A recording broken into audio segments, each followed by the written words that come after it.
Bourgeois. Ah, bien, bonjour! Ben, rentrez, je vous attendais justement.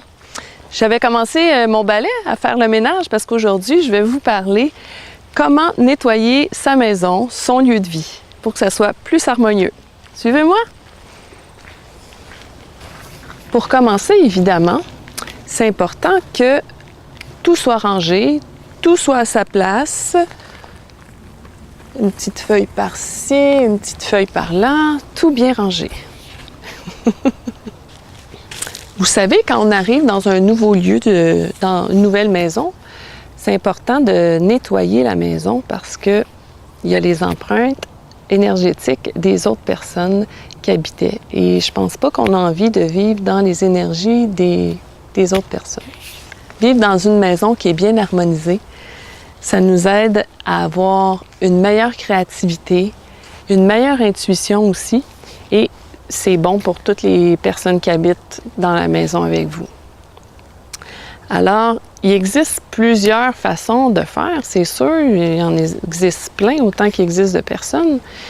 Aujourd'hui, j'ai envie de vous montrer celle que moi j'utilise. Évidemment, vous y allez avec ce que vous ressentez, comment vous le sentez. Alors, on va avoir besoin de la poudre de perlimpinpin, évidemment, un petit peu de poil de rat ou de chat, selon les effets voulus, et peut-être une dent de requin avec ça. Non, je fais des blagues. Ça, on va laisser ça pour les sorcières. Moi, je vais y aller plus simplement que ça. Alors, voici comment je procède. Bienvenue dans ma chaumière. Alors, comme je vous ai dit plus tôt, c'est important que tout soit bien rangé dans la maison. Alors, on va commencer par faire un ancrage, c'est important, au centre de la pièce qu'on veut réharmoniser ou au centre de la maison. Alors, on va juste s'ancrer de la façon que vous voulez. Il y a plusieurs façons de s'ancrer aussi. Et on s'aligne.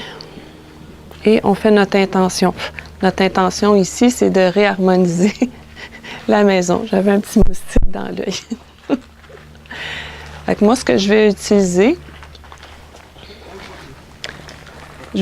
la sauge blanche que je vais allumer. Ça. J'allume toujours une chandelle aussi parce que pour moi, ça signifie la lumière divine. Alors, on va maintenant commencer la fumigation de la maison.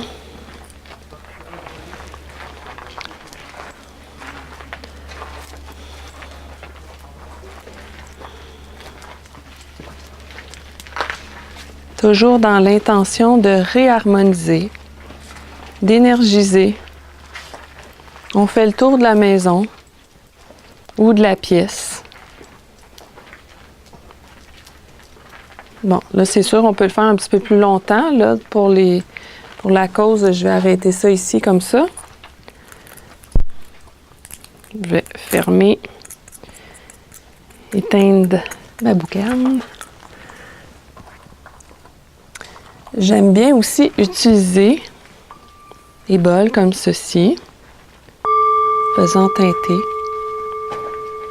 Et là encore, je peux me placer au centre, parce qu'on le sait que les fréquences, hein, pareil comme une roche qu'on jette dans l'eau, ça fait une vague.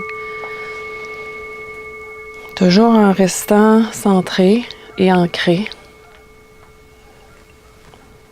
Voilà.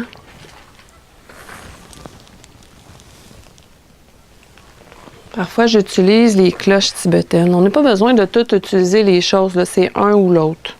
OK? Alors, voici. Là, je vais me promener dans la pièce ou dans la maison. Et je vais faire, si c'est dans la maison, je vais faire vraiment toutes les pièces de la maison, même les garde-robes. Je vais ouvrir les garde-robes. Je vais le faire dans les garde-robes parce qu'on veut faire circuler l'énergie qui stagne. On peut utiliser aussi un mélange d'huile essentielle. J'aime beaucoup celui-ci. C'est la marque Esprit, c'est amérindien et c'est encore fait de façon ancestrale. Puis ce que j'aime bien aussi, c'est que c'est dans une bouteille bleue, c'est foncé et j'ai déjà entendu dire que c'est préférable d'avoir une bouteille foncée pour conserver les huiles essentielles, c'est mieux. Alors, quand je vais avoir fait tout le tour de la maison, comme ça, ou de ma pièce, puis je vais parler aussi à l'intérieur de moi ou à haute voix en disant « Je réharmonise cette pièce, je demande à ma source divine de m'aider à nettoyer, à purifier, à réharmoniser cette maison ou cette pièce. » Et quand je termine, on peut ouvrir les fenêtres aussi, c'est préférable, mais ici, comme vous voyez dans ma chaumière, j'ai pas de fenêtre. C'est quand même bien aéré. C'est facile pour faire circuler l'énergie. Et quand je termine, eh bien, je remercie. Je remercie les énergies divines de m'avoir accompagnée pendant cette réharmonisation. Et puis, ben, on peut chanter aussi, on peut danser pour mettre une belle énergie créative, une énergie qui bouge, qui danse. Alors voilà. C'était les chroniques énergétiques de Mel pour aujourd'hui. Bon, ben moi, j'y vais. Alors voilà pour aujourd'hui. C'était les chroniques énergétiques de Mel. Alors, voyure! Viens-t'en, Oscar! On part!